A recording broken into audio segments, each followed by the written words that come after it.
Assalaamu calaykum waraxmatullaahi wabarakaatu. Kusoo dhawaada arday barnaamij cusub oo aan ugu magac darnay barashada English Grammarka.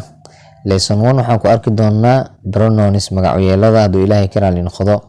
In this lesson cashirkan gudihiisa you will learn waxaad baran doontaan labada nutqo 7 pronouns todobada magacyeel including ay ku jiraan I, we, you, they, he, she, it. I oo laga wada aniga, we oo laga wada anaga, you adinka, they iyaga, he asaga, she iyada, it oo loo isticmaalo waxyaabaha noolaha iyo waxyaabaha nool.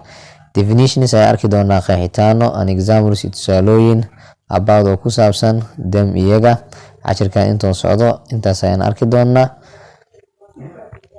What is a pronoun? Waa maxay magacyeel? Su-aashaas hadaa isweydiino answerka waxaa noqonaa a pronoun magacyeel is a word waa erey that kaasoo takes qaadanayo the place meesha of a noun magac.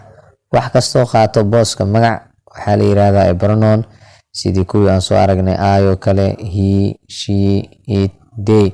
Kuwaasaa waxaa la pronoun.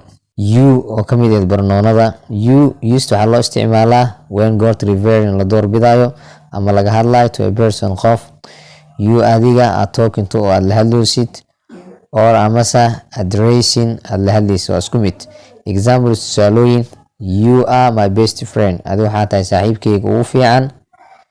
You know adiga waa garanaysaa a lot in badan about oo ku saabsan history taariikhda.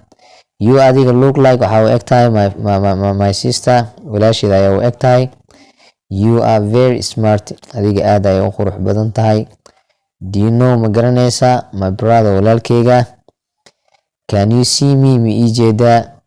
Can you hear me ma maqlaysaa. You have waxaa leedahay a nice smile, dhoola cadeyn fiican ayaad leedahay. I sidoo kale waa pronoun, waxaa loo isticmaalaa the person qofka who is speaking hadlaayo.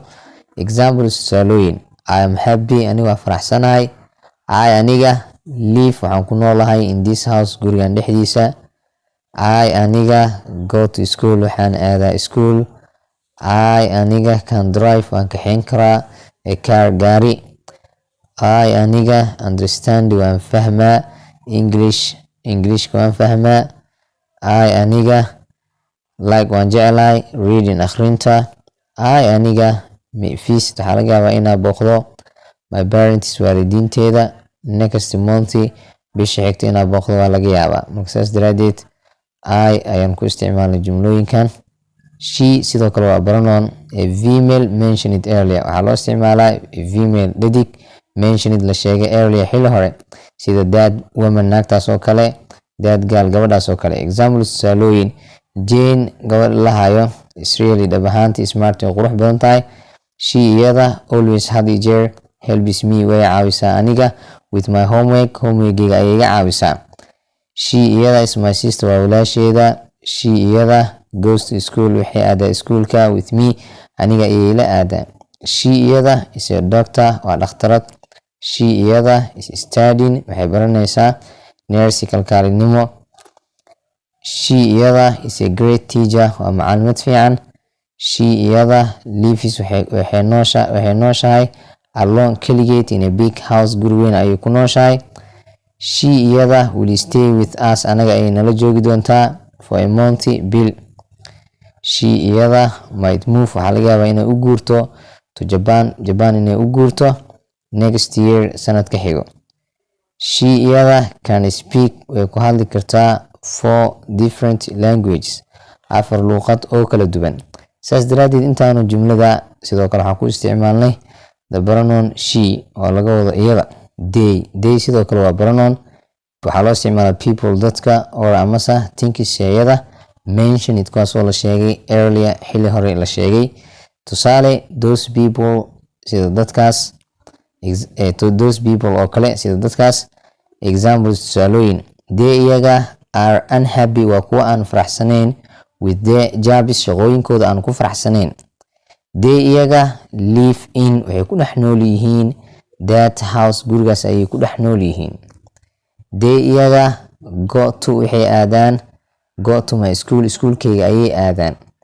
they iyaga can see us anaga wayna arki karaan. They iyaga don't understand ma fahmi karaan English. They iyaga like way jecel yihiin chocolaatada. They iyaga hate way neceb yihiin my dog eygeyga. They iyaga have 4 children waxay leeyihiin 4 caruura. They will arrive now hadda ay imaan doonaan.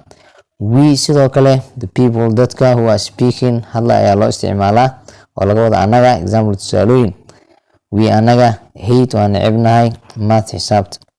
We anaga way late again mar labaad ayaan soo dahnay. We anaga have waxaan leenahay a dog A. We anaga own waxaan leenahay a boat doon. We anaga have waxaan leenahay things sheeyo to do aan sameyneyno. Marka laga wado we have things to do waxaa noo yaalo sheeyo aan sameyneyno. We anaga will finish waan dhammayn doonaa on time waqtigeeda ayaan ku dhammayn doonaa. We anaga live waxaan ku dhex noolnahay live in this house gurigan dhexdiisa ayaan ku dhex noolnahay. We anaga can drive waan kaxeyn karnaa dee halkaas waan u kaxeyn karnaa. He asaga laga wadaa a male waa lab. Mention it earlier kaasoo la sheegay xilli hore sida that man ninkaasoo kale, that boy wiilkaasoo kale. Example tusaalooyin: Hassan is always busy. Hassan had jeer waa mashquul. He teaches English wuxuu baraa Englishka to his students ardaydiis ayuu baraa. He asaga is my brother waa walaalkeyga. He asaga goes to wuxuu aadaa Muallim Nuur schoolka Muallim Nuur ayuu aadaa. He asaga is a doctor waa dhakhtar. He asaga lives with wuxuu la nool yahay his familkiisa ayuu la nool yahay. He asaga does not understand ma fahmo Arabiga ma fahmo. He asaga might go waxaa laga yaabaa inuu aado to Turkey inuu aado ayaa laga yaabaa.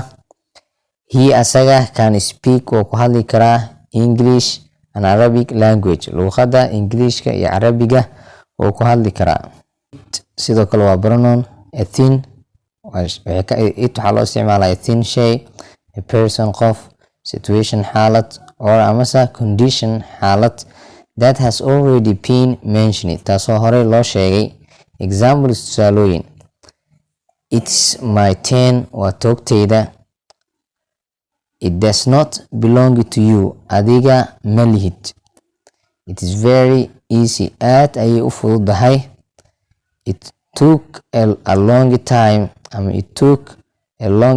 waxay qaadanaysaa waqti dheer. It happened years ago waxay dhacday sanadyo ka hor. It may happen again waxaa laga yaabaa inay dhacdo mar labaad. It has 4 wheels waxay leedahay 4 lugood.